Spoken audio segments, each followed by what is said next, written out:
হরে কৃষ্ণ। আজ 30শে আশ্বিন 1432 ও 17ই অক্টোবর 2025 শুক্রবার, একাদশী রমা। এই রমা একাদশীর দিন আমি ভাগবতম পাঠ করছি।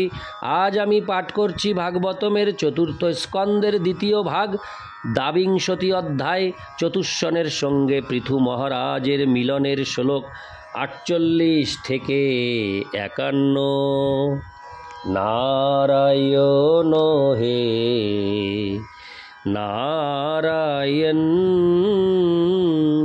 ভবভয়হরণম নারায়ণ।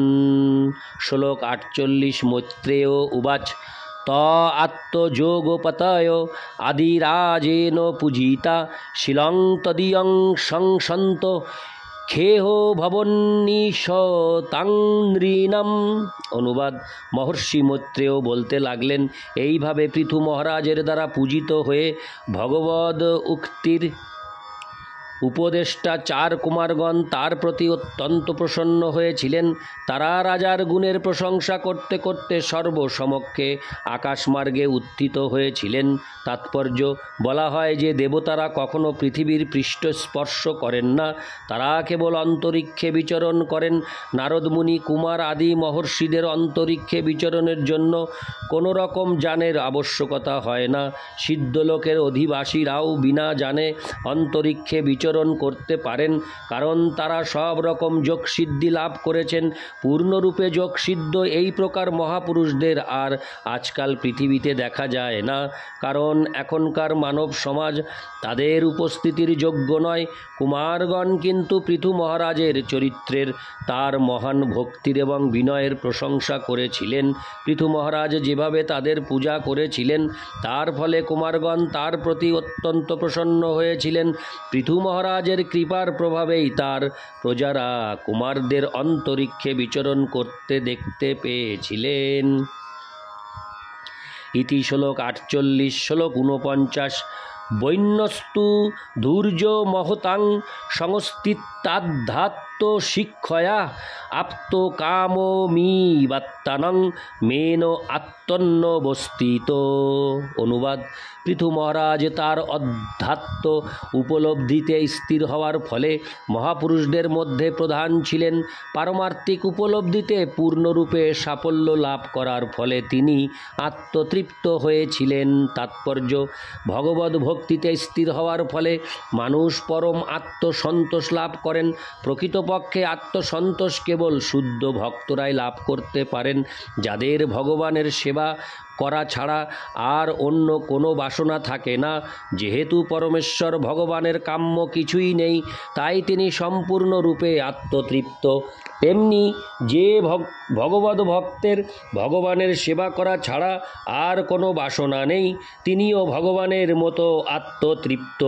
সকলেই মনের শান্তি এবং আত্মার তৃপ্তির আকাঙ্ক্ষা করে, কিন্তু তা লাভ করা সম্ভব কেবলমাত্র ভগবানের শুদ্ধ ভক্ত হওয়ার ফলে। পূর্ববর্তী শ্লোকে পৃথু মহারাজের অসীম জ্ঞান এবং পূর্ণ ভক্তির বিষয়ে যা কিছু বলা হয়েছে তা এখানে সমর্থিত হয়েছে, কারণ তিনি হচ্ছেন সমস্ত মহাত্মাদের মধ্যে শ্রেষ্ঠ। ভগবদ্গীতায় 9:13 শ্রীকৃষ্ণ মহাত্মাদের সম্বন্ধে বলেছেন, মহাত্মানস্তু মাং পার্থ দৈবীং প্রকৃতিমাশ্রিতা ভজন্তোনন্যমনস্য গাত্তা ভূতাদিমব্যয়ম। হে পৃথানন্দন, মোহযুক্ত মহাত্মারা দৈবী প্রকৃতির আশ্রয়ে সংরক্ষিত। তারা পূর্ণরূপে ভগবদ ভক্তিতে যুক্ত থাকেন, কারণ তারা আমাকে আদি ও অব্যয় পরমেশ্বর ভগবান রূপে জানেন। মহাত্মারা মায়ার বন্ধনে আবদ্ধ নন, পক্ষান্তরে তারা ভগবানের দৈবী শক্তির সংরক্ষণে অবস্থিত। তার ফলে প্রকৃত মহাত্মারা সর্বদা ভগবানের প্রেমময়ী সেবায় যুক্ত থাকেন। পৃথু মহারাজ মহাত্মার এই সমস্ত লক্ষণ প্রদর্শন করেছিলেন, তাই এই শ্লোকে তাকে দুর্যমহতাম বা শ্রেষ্ঠ মহাত্মা বলে বর্ণনা করা হয়েছে। ইতি শ্লোক 49। শ্লোক 50। কর্মাণি চ যথা কালং যথা দেশং যথা বলম যথোচিতং যথাবিত্ত মকরোদ ব্রহ্ম সৎকৃতম। অনুবাদ: আত্মতুষ্ট হওয়ার ফলে পৃথু মহারাজ সময়, স্থান, শক্তি ও আর্থিক স্থিতি অনুসারে যথাসম্ভব পূর্ণতা সহকারে তার কর্তব্য সম্পাদন করেছিলেন। এই সমস্ত কার্যে তার একমাত্র উদ্দেশ্য ছিল পরম সত্য পরমেশ্বর ভগবানের সন্তুষ্টি বিধান করা। এইভাবে তিনি তার কর্তব্য কর্ম সম্পাদন করেছিলেন। তাৎপর্য: পৃথু মহারাজ ছিলেন একজন দায়িত্বশীল সম্রাট এবং তাই একই সময়ে তাকে একজন ক্ষত্রিয়, একজন রাজা এবং একজন ভক্তরূপে তার কর্তব্য সম্পাদন করতে হয়েছিল। সিদ্ধ ভগবত ভক্ত হওয়ার ফলে স্থান, কাল, আর্থিক সঙ্গতি এবং ব্যক্তিগত ক্ষমতা অনুযায়ী তিনি পূর্ণ দক্ষতা সহকারে তার কর্তব্য কর্ম সম্পাদন করতে পেরেছিলেন। এই সম্পর্কে এই শ্লোকে কর্মাণি শব্দটি তাৎপর্যপূর্ণ। পৃথু মহারাজের কার্যকলাপ ছিল অসাধারণ, কারণ তা ছিল পরমেশ্বর ভগবানের সঙ্গে সম্পর্কযুক্ত। শিলরূপ গোস্বামী উপদেশ দিয়েছেন যে ভগবত ভক্তির অনুকূল যা কিছু তা কখনো ত্যাগ করা উচিত নয় এবং ভগবত ভক্তির অনুকূল কার্যকলাপকে কখনো সাধারণ কার্য বা সকাম কর্ম বলে মনে করা উচিত নয়। দৃষ্টান্তস্বরূপ বলা যায় যে একজন সাধারণ কর্মী তার ইন্দ্রিয় তৃপ্তির জন্য অর্থ উপার্জনের উদ্দেশ্যে ব্যবসা করে। ভগবত ভক্ত সেই কার্য ঠিক একইভাবে সম্পাদন করতে পারেন, কিন্তু তার উদ্দেশ্য হচ্ছে পরমেশ্বর ভগবানের সন্তুষ্টি বিধান করা, তাই তার কার্যকলাপ সাধারণ নয়। পৃথু মহারাজের কার্যকলাপ সাধারণ ছিল না, পক্ষান্তরে তা ছিল আধ্যাত্মিক ও দিব্য, কেননা তার উদ্দেশ্য ছিল পরমেশ্বর ভগবানের সন্তুষ্টি বিধান করা। ঠিক অর্জুনের মতো যিনি ছিলেন যোদ্ধা, তাই তাকে শ্রীকৃষ্ণের সন্তুষ্টি বিধানের জন্য যুদ্ধ করতে হয়েছিল। একজন রাজা রূপে পৃথু মহারাজও ভগবানের সন্তুষ্টি বিধানের জন্য তার রাজকীয় কর্তব্য সম্পাদন করেছিলেন। বাস্তবিক পক্ষে সমগ্র পৃথিবীর সম্রাট রূপে তিনি যা কিছু করেছিলেন তা সর্বতোভাবে একজন শুদ্ধ ভক্তের উপযুক্ত ছিল।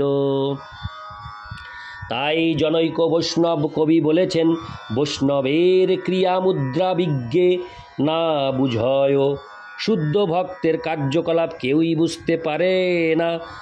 শুদ্ধ ভক্তের কার্যকলাপ সাধারণত ক্রিয়াকলাপ বলে মনে হতে পারে, কিন্তু তার পিছনে একটি গভীর বৈশিষ্ট্য থাকে। পরমেশ্বর ভগবানের সন্তুষ্টি বিধান করা বৈষ্ণবের কার্যকলাপ বুঝতে হলে অত্যন্ত দক্ষ হতে হয়। যদিও একজন বৈষ্ণব রূপে পৃথু মহারাজ ছিলেন পরমহংস, অর্থাৎ সমস্ত জড় কার্যকলাপের অতীত, তবুও তিনি কখনো 4টি বর্ণ ও 4টি আশ্রমের বাইরে কোনো কার্য করেননি। একজন ক্ষত্রিয় রূপে তিনি সমগ্র পৃথিবী শাসন করেছিলেন এবং সেই সঙ্গে পরমেশ্বর ভগবানের সন্তুষ্টি বিধানের মাধ্যমে এই সমস্ত কার্যের অতীত ছিলেন। শুদ্ধ ভগবত ভক্ত রূপে তার প্রকৃত পরিচয় গোপন করে বাহ্যিকভাবে তিনি নিজেকে একজন অতি শক্তিশালী ও কর্তব্যপরায়ণ রাজা রূপে প্রকাশ করেছিলেন। পক্ষান্তরে বলা যায় যে তার কোনো কার্যই তিনি নিজের ইন্দ্রিয় তৃপ্তি সাধনের জন্য করেননি। তিনি যা কিছু করেছিলেন তা সবই পরমেশ্বর ভগবানের ইন্দ্রিয় তৃপ্তি সাধনের জন্য। সেই কথা পরবর্তী শ্লোকে স্পষ্টভাবে বিশ্লেষণ করা হয়েছে। ইতি শ্লোক 50। হরে কৃষ্ণ।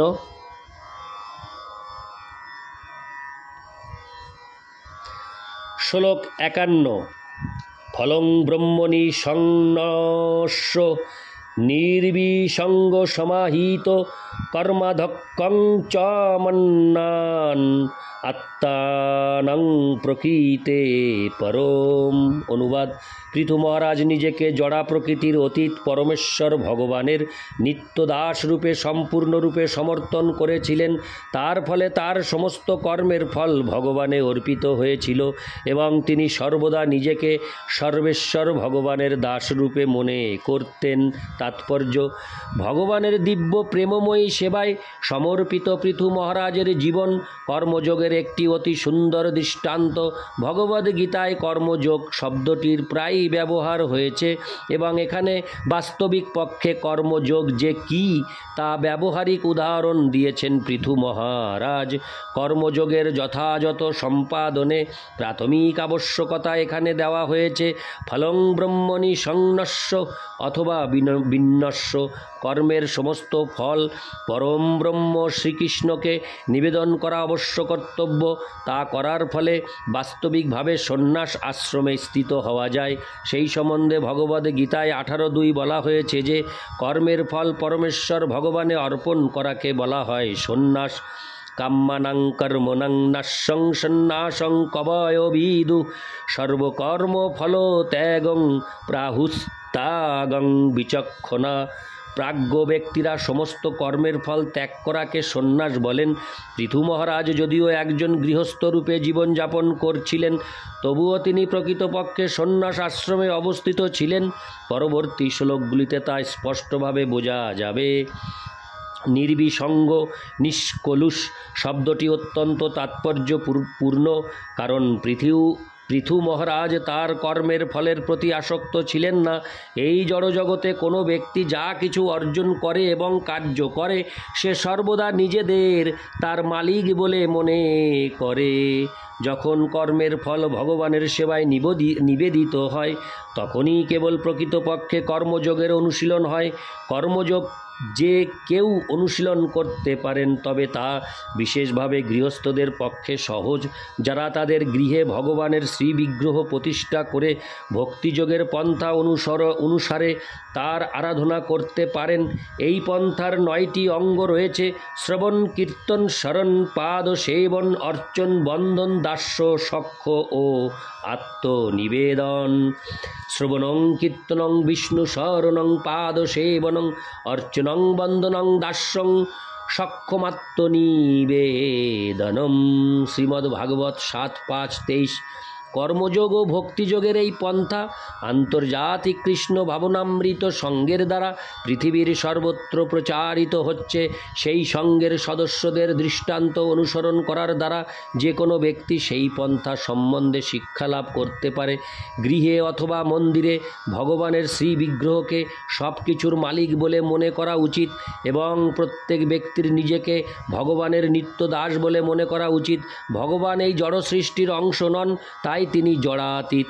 এই শ্লোকে প্রকৃতে পরম শব্দটির ব্যবহার করা হয়েছে, কারণ এই জড় জগতে সব কিছুই ভগবানের বহিরঙ্গা জড়া প্রকৃতির দ্বারা সৃষ্ট, কিন্তু ভগবান স্বয়ং এই জড় জগতের সৃষ্টি নন। ভগবান হচ্ছেন সমস্ত জড় সৃষ্টির পরম অধ্যক্ষ এবং সেই কথা প্রতিপন্ন করে ভগবদ্গীতায় 9:10 বলা হয়েছে, ময়াধ্যক্ষেন প্রকৃত সুয়তে সচরাচরম হেতুনানেন কৌন্তেয় জগদ বিপরিবর্ততে। হে কুন্তি পুত্র, এই প্রকৃতি আমার অধ্যক্ষতায় কার্য করছে এবং স্থাবর জঙ্গম সমস্ত জীব উৎপন্ন করছে। সেই নিয়মের বশবর্তী হয়েই বারবার তার সৃষ্টি হচ্ছে এবং বিনাশ হচ্ছে। পরমেশ্বর ভগবান শ্রীকৃষ্ণের অধ্যক্ষতায় জড়জ পদার্থের আশ্চর্যজনক মিথস্ক্রিয়ার ফলে জড়জগতের সমস্ত পরিবর্তন এবং প্রগতি সংগঠিত হচ্ছে। এই জড়জগতে কোনো কিছুই ঘটনাচক্রে ঘটছে না। কেউ যদি সর্বদা শ্রীকৃষ্ণের সেবক হয়ে সব কিছু তার সেবায় নিযুক্ত করেন, তাহলে বুঝতে হবে যে তিনি জীবন মুক্ত, অর্থাৎ এই জড়জগতে জীবদ্দশাতেও তিনি মুক্ত। সাধারণত মুক্তি লাভ হয় দেহত্যাগের পর, কিন্তু যিনি পৃথু মহারাজের দৃষ্টান্ত অনুসারে জীবনযাপন করেন তিনি এই জীবনকালেই মুক্ত হয়ে যান। কৃষ্ণ ভক্তিতে কর্মের ফল নির্ভর করে ভগবানের ইচ্ছার উপর। কৃষ্ণ ভক্তিতে কর্মের ফল নির্ভর করে ভগবানের ইচ্ছার উপর। বাস্তবিক পক্ষে কর্মের ফল নিজের দক্ষতার উপর নির্ভর করে না, তা সম্পূর্ণরূপে নির্ভর করে ভগবানের ইচ্ছার উপর। সেটি ফলং ব্রহ্মণি সংন্যস্য উক্তিটির প্রকৃত বৈশিষ্ট্য ভগবানের সেবায় ঐকান্তিকভাবে যুক্ত আত্মার কখনো নিজেকে মালিক অথবা অধ্যক্ষ বলে মনে করা উচিত নয়। ঐকান্তিক ভক্তের কর্তব্য হচ্ছে ভগবদ ভক্তির বিধিবিধান অনুসারে তার কর্মের অনুষ্ঠান করা। তার কর্মের ফল সম্পূর্ণরূপে নির্ভর করে ভগবানের ইচ্ছার উপর। ইতি শ্লোক 51।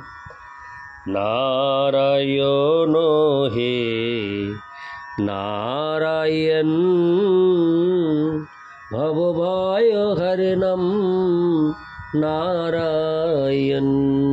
হরে কৃষ্ণ।